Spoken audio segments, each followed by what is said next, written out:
Sejarah PRRI dianggap sebagai pemberontakan yang paling berbahaya karena selain mendapatkan dukungan dari rakyat, juga dipimpin oleh para perwira militer yang memiliki banyak pengalaman baik secara politik maupun militer. Lalu, benarkah dugaan keterlibatan CIA dalam peristiwa ini?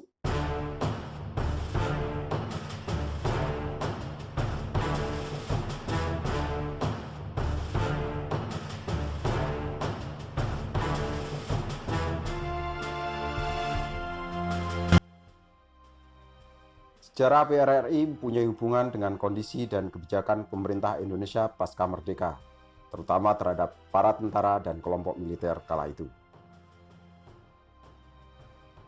Pada tahun 1948, Perdana Menteri Muhammad Hatta mengeluarkan kebijakan reorganisasi dan rasionalisasi angkatan perang.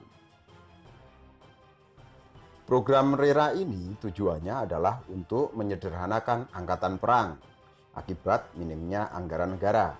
Dari sekitar 350.000 tentara dan 400.000 anggota laskar menjadi 160.000 hingga 57.000 tentara reguler. Beberapa sumber juga menyebutkan bahwa RERA digunakan Hatta untuk membersihkan pengaruh kelompok kiri dari militer. Nah, kebijakan ini mendapat banyak tantangan dari tubuh militer sendiri. Salah satu yang menentang kebijakan ini adalah Komando Divisi 9 Banteng yang ada di wilayah Sumatera Tengah. Mereka menilai dengan kembalinya Belanda kala itu bukan alasan yang tepat untuk mengecilkan jumlah tentara. Sebagai tambahan informasi, di tubuh militer kala itu memang terjadi banyak benturan dan persaingan, baik antara mantan tentara Kenil bentukan Belanda dengan mantan tentara peta bentukan Jepang. Di awal kemerdekaan, Indonesia memang diwarnai kesulitan secara ekonomi dan ketimpangan yang terjadi di berbagai wilayah. Di wilayah Sumatera Tengah, masyarakat merasa menyumbang pemasukan yang besar untuk kas negara dari perkebunan dan minyak. Namun, pemasukan itu tak dirasakan untuk pembangunan di sana. Kondisi ini juga diperparah oleh kebijakan politik Soekarno yang makin dekat dengan kelompok kiri komunis. Menguatnya Partai Komunis Indonesia pasca pemilu 1955 pada akhirnya menambah parah ketidakpuasan yang terjadi. Akhirnya pada 20 Desember 1956 berdirilah Dewan Banteng dari para pemimpin Komando Divisi 9 Banteng yang diprakarsai oleh Kolonel Ismail Lengah dengan Ketua Letnan Kolonel Ahmad Hussein.